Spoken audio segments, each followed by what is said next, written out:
Mr. Speaker, ladies and gentlemen, last time I checked, developing nations like Bangladesh, like Thailand, like Vietnam, many parts of Asia, some parts of Africa, and in Latin America have a common denominator. They have really done well to be able to perfect the service industry, hence why a lot of Americans and Europeans outsource them as teachers, outsource them as engineers and coders, and outsource them for things like hospitality.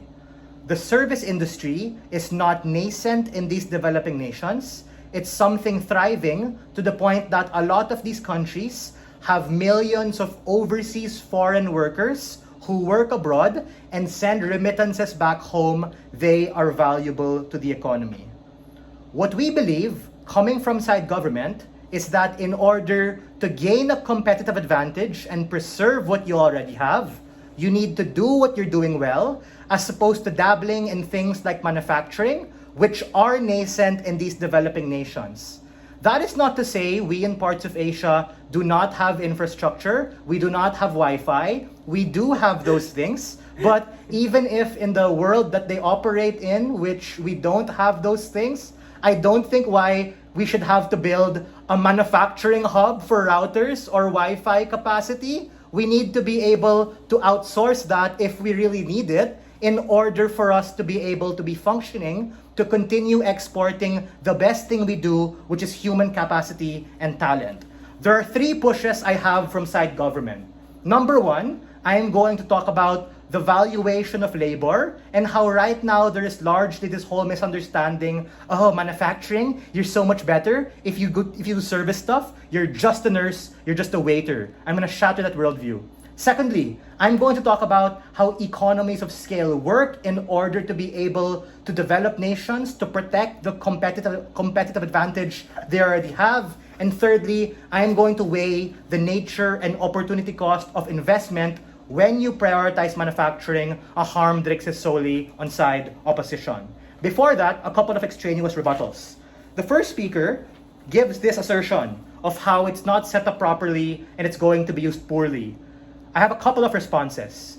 A, if you take a look at Bangladesh and India, they have perfected the service industry when you look at their BPOs or call centers, wherein you have companies like Meta, like Google, and all of the Magnificent Seven literally hiring them because they speak good English, they have a good work ethic. We don't see why India, for instance, or Bangladesh should somehow double down on creating something that they don't have, which is manufacturing. Something Hesaya told you, which is like manufacturing things like chips, like e-vehicles, and all other capacities.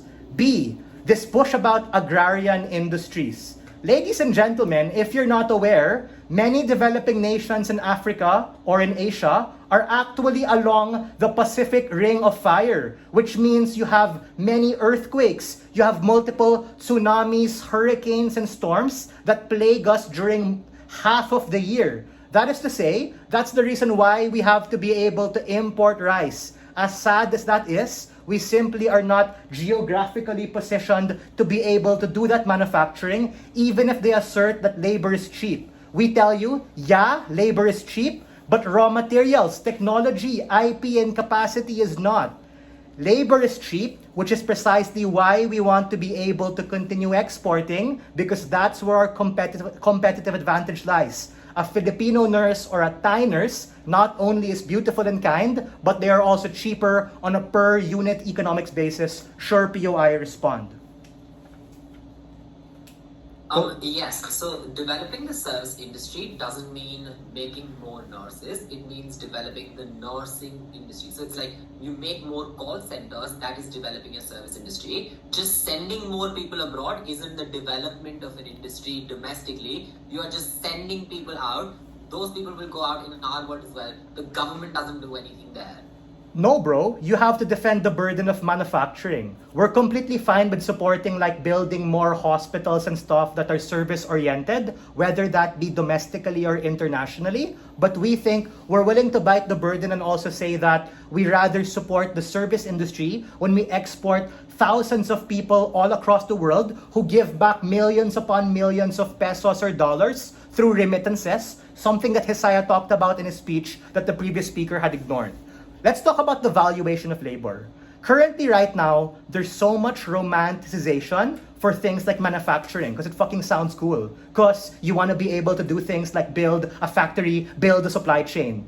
But how expensive is that? In fact, the comparative, wherein America and Europe already perfected it, given how Americans monopolize huge tech, hence why Mag 8 and Mag 7, the biggest countries in the world are all fucking tech, you can't expect Asia to have to compete with that. That makes no sense, there is no upside. Which is why the valuation of labor, in terms of saying that you are not just a waiter, you are not just a nurse, you are an integral part of our society, is a point in which you can actually compete. B, how does economies of scale work?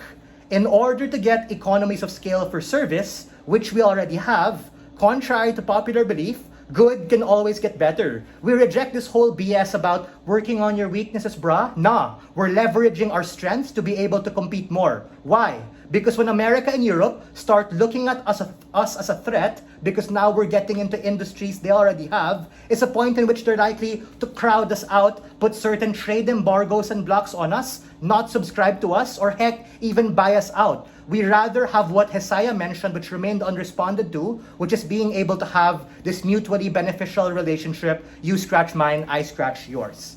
Lastly, on this idea and nature of opportunity cost to prioritize manufacturing. On their side, even if you're able to do it, which is the best case of their side, you're likely to fall into Chinese debt traps given these things simply take so longer that you need to be able to fund them by taking in long-term debt with a high interest rate, especially where we are right now, and ultimately, it becomes dependent on their capacity to be able to pay.